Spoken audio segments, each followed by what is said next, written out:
This is New Hampshire, land of striking natural beauty, presidential primaries, and hardy folks that don't pay sales tax. I mean, live free or die is their state motto. And despite having new in its name, the Shire's roots go deep. And I gotta tell you, after 10 generations and 40 plus years, well, it's the same story with Honda's venerable Accord.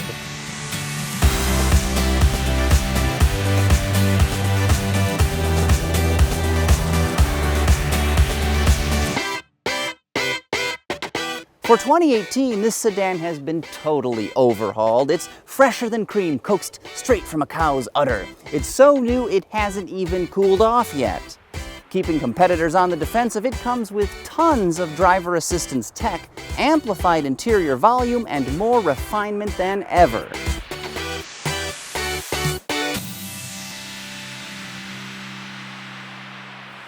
But one of the biggest stories here is the availability of two different turbocharged engines. A 1.5-liter unit serves base duty and should power the overwhelming majority of Accords that get sold. It's good for 192 horsepower and an equal measure of torque in pound-feet.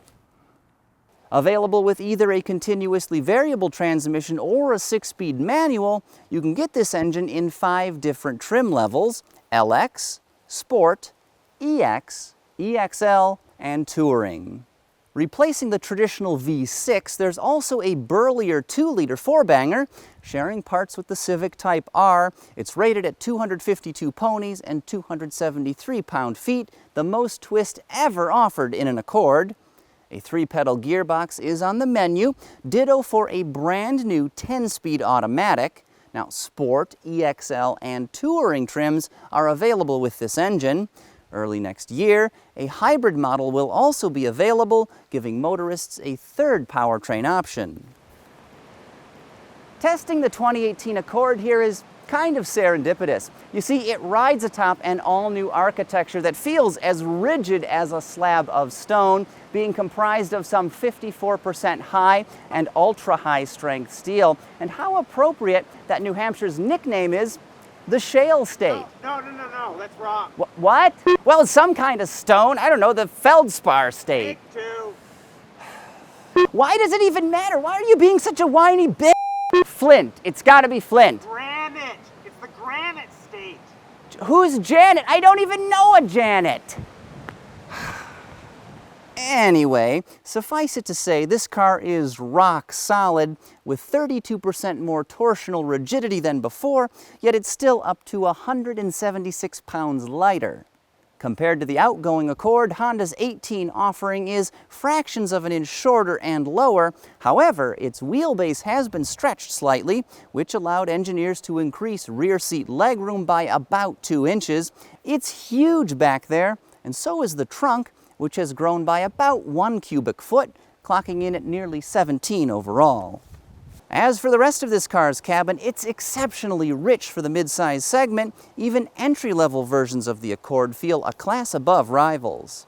The plastics are luxury car grade, especially the soft stuff. That floating infotainment screen is colorful and snappy, supporting both Apple CarPlay as well as Android Auto on EX and higher models. And volume and tuning knobs are now standard.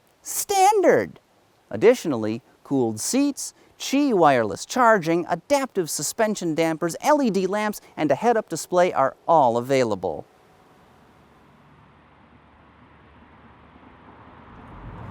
New Hampshire has some absolutely breathtaking scenery and plenty of curving roads, which are perfect for putting this updated Accord's chassis through its paces.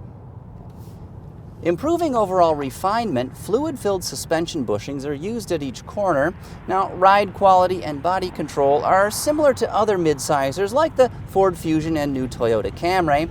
In fact, those were among several competitive products that Honda brought in for us to drive back-to-back with the new Accord.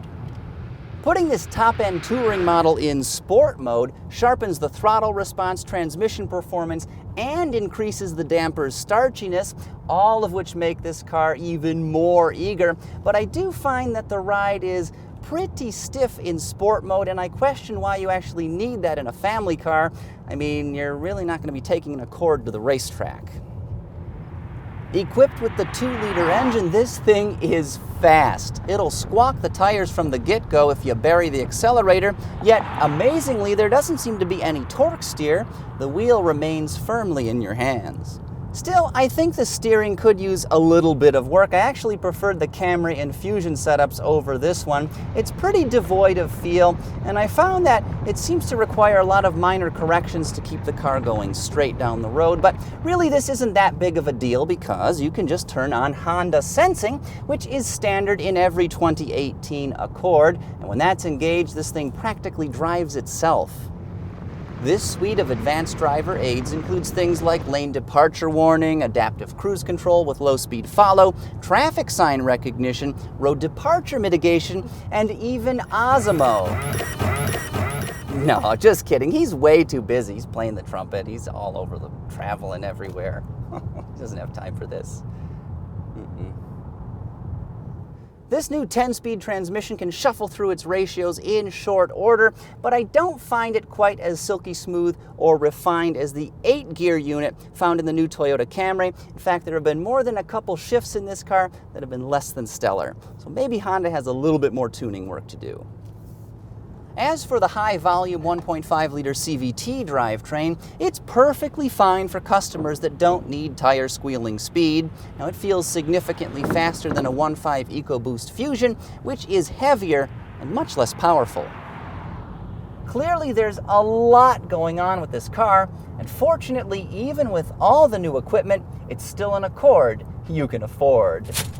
Hey, that's a pretty neat graphic. Yeah, it was my idea. Pricing has crept up. Base LX cars now go for around $24,500, an increase of $315, while a top-of-the-line 2-liter Touring Accord stickers for roughly $37,000, about $870 more than a comparable 2017. Alrighty, let's talk fuel economy and then wrap this video up. The most economical version of the 2018 Accord will feature the 1.5-liter engine and CVT automatic. They should sticker at 30 miles per gallon city, 38 highway, and 33 combined. Opt for a manual transmission instead, and those numbers drop to 26, 35, and 30 respectively.